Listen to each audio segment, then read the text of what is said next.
Olá, eu sou Daniel, professor de Economia e Relações Internacionais. Meu nome é Luísa, eu sou economista, sou formada pela UFSC e sou especialista em gestão financeira pela Fundação Getúlio Vargas e mestre em Economia pela UFSC.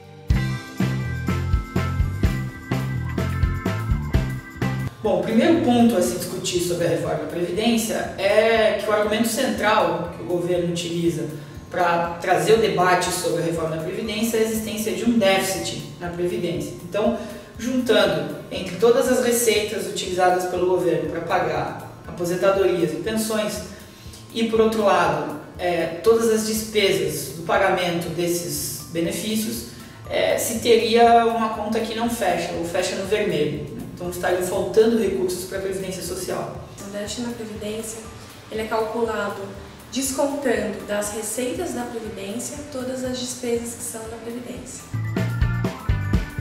No relatório da Comissão Parlamentar de Inquérito da Previdência, eles realizaram um cálculo alternativo para chegar à conclusão de que não haveria déficit na Previdência. Esse cálculo foi elaborado pela ANFIP, a Associação de Auditores Fiscais da Receita Federal.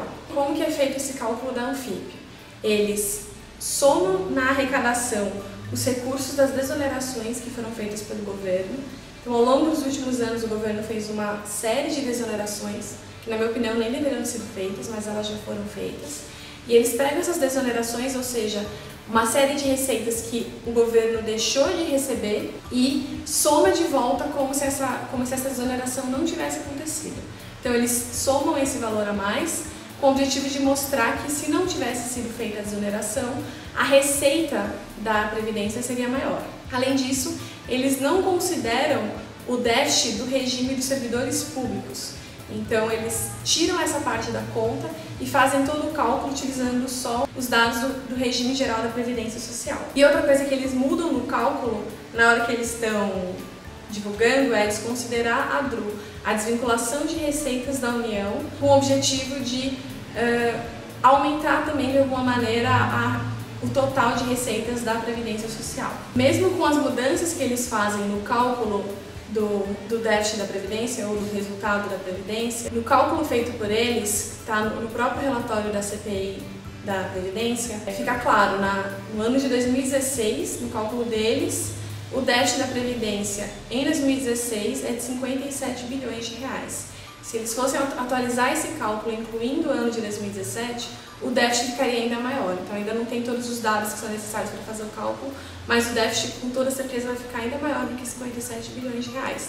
Então, mesmo utilizando o método que foi criado pela ANFIP, ainda assim há déficit na Previdência. O governo federal, desde os anos 2000, tem tomado algumas medidas que vão contribuindo para enfraquecer o caixa da Previdência Social, enfraquecer o caixa de toda a Seguridade Social. Isso tem especificamente três naturezas específicas. A primeira delas seria o altíssimo grau de desonerações do governo federal, isenções fiscais que são dadas a grandes capitalistas ou mesmo a capitalistas médios e pequenos, como por exemplo aqueles que pertencem ao programa Simples.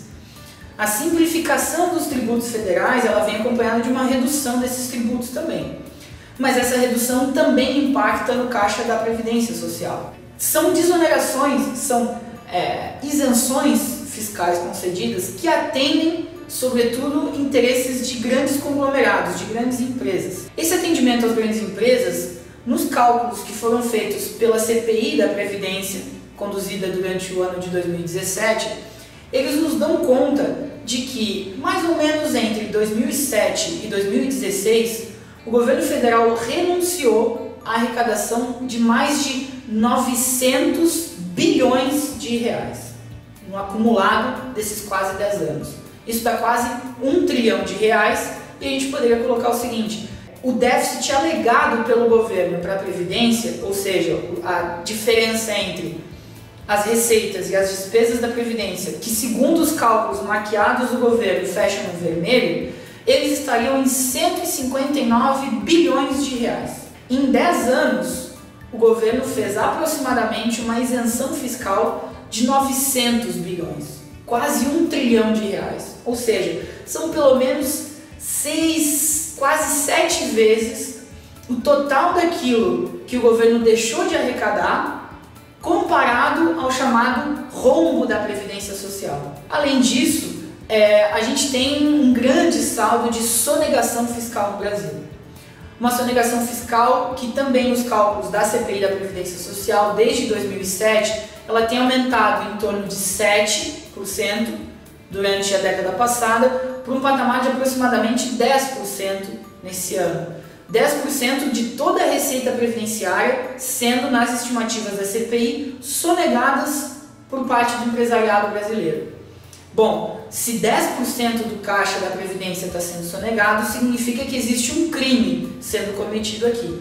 Mas esse crime ele é altamente compensador para os criminosos. Por quê? Porque, volta e meia, o governo sinaliza com os chamados refis. Talvez você já tenha ouvido falar sobre isso. O refis é um programa do governo de refinanciamento de dívidas pregressas, com um grau de leniência por parte do governo extraordinário para os grandes empresários.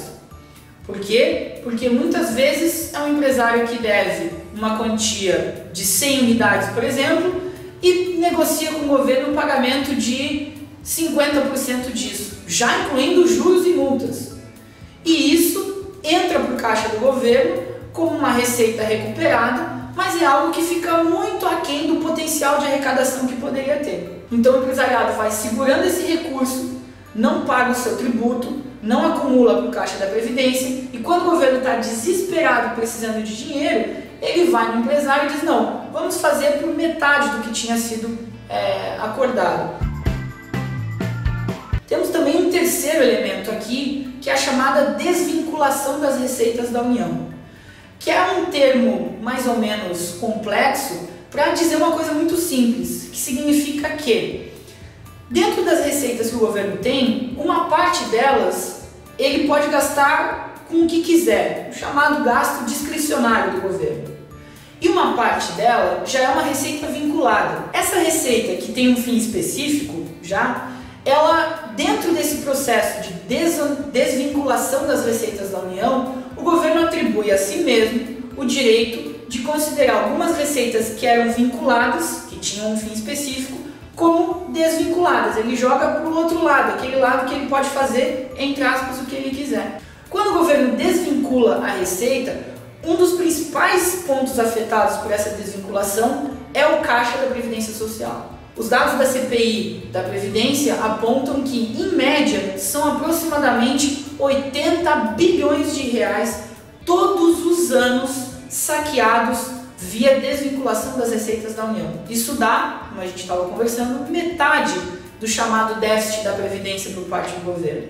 Ou seja, tirando esses 80 bilhões de média todos os anos, em 2 anos a gente poderia, por exemplo, sanar o chamado déficit por parte do governo. Um dos argumentos de que não há déficit na Previdência parte do princípio de que, se não houvesse a DRU, a desvinculação de receitas da União, haveria mais receitas dentro da Seguridade Social e, por consequência, haveria dinheiro suficiente para a Previdência.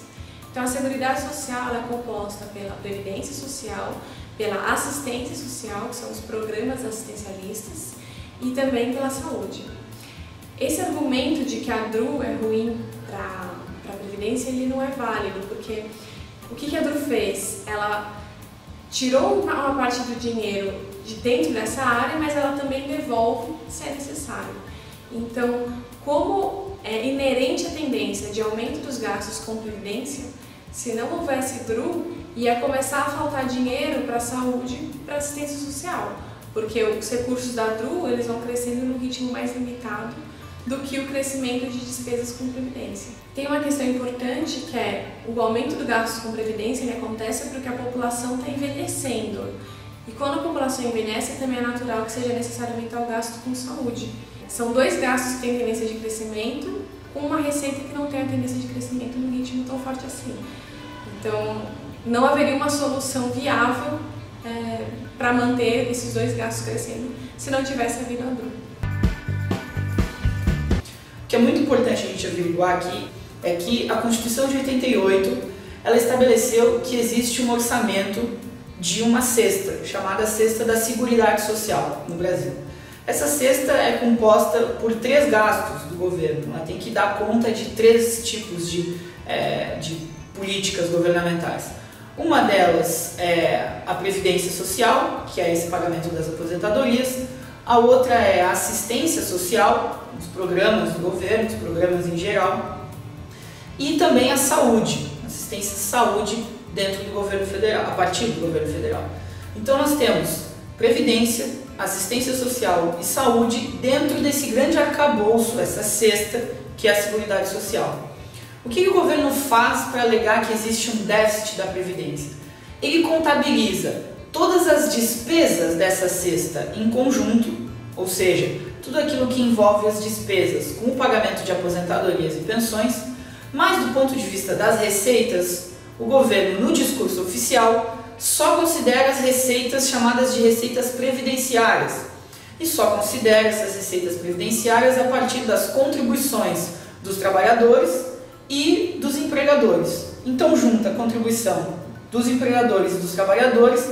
A partir disso o governo cruza com as despesas relacionadas ao pagamento das aposentadorias e pensões e considera que existe um rombo da Previdência Social.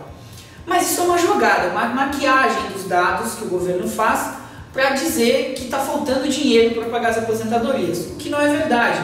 De fato, se a gente olha a regra constitucional que envolve essa tríade de previdência, assistência e saúde, nesse caixa aqui sobram recursos para fazer o pagamento das aposentadorias dentro do arcabouço daquilo que envolve a Seguridade Social, a política de Seguridade Social no Brasil. Por exemplo, a cada vez que você em casa consome uma garrafa de água, nessa garrafa d'água existe uma contribuição chamada COFINS, é contribuição para o financiamento da Seguridade Social. Essa contribuição, portanto, tem um destino específico, que é financiar esse grande arcabouço, essa cesta da Seguridade Social. Em outras palavras, ela ajuda a financiar as aposentadorias. E o governo não coloca esse recurso na conta para dizer que existe um déficit da Previdência. Portanto, é falacioso o argumento do governo de que existe um déficit da Previdência. Sim, existe déficit na Previdência. O déficit na Previdência ele varia de acordo com o regime que está sendo analisado. Então, o déficit da Previdência do regime geral da Previdência Social, que é o INSS, ele é separado entre rural e urbano. No rural, o déficit é de um pouco mais de 100 bilhões de reais por ano, enquanto no regime urbano é de um pouco mais de 40 bilhões de reais por ano. Entre os servidores públicos, o déficit dos servidores civis, que engloba tanto os servidores públicos federais quanto os políticos, ele é um pouco superior a 40 bilhões de reais, e o déficit dos militares ele fica um pouco abaixo de 40 bilhões de reais, esses valores todos sendo falados no ano. Por que existe déficit? Porque o total que é arrecadado com o objetivo de ir para a Previdência Social, ele é inferior ao quanto o governo tem de despesa com a Previdência Social. É natural que exista algum nível de déficit na Previdência. Todos os países do mundo acabam trabalhando com um pouco de déficit por uma questão demográfica, porque conforme a população vai envelhecendo, mais pessoas estão se aposentando, as pessoas têm vivido cada vez mais e tem menos jovens entrando no mercado de trabalho. Então, o tamanho da quantidade de gente que está contribuindo para pagar a Previdência, ele está diminuindo, ou melhor, ele está crescendo num ritmo mais devagar do que a quantidade de gente que está recebendo o recurso da Previdência. A proposta de emenda constitucional que está sendo elaborada pelo governo, ela não resolve o déficit da Previdência. Ela vai diminuir a tendência de crescimento do déficit, ou seja, o déficit que hoje é de mais de 220 bilhões, chegaria em torno de 5 anos em 400 bilhões, ele vai chegar nesse nível num ritmo mais devagar. Então ele está evitando que a despesa com a Previdência cresça num ritmo muito acelerado. É importante também a gente ter em mente que a proposta que está sendo discutida ainda no Congresso, ela não está abrangendo os militares.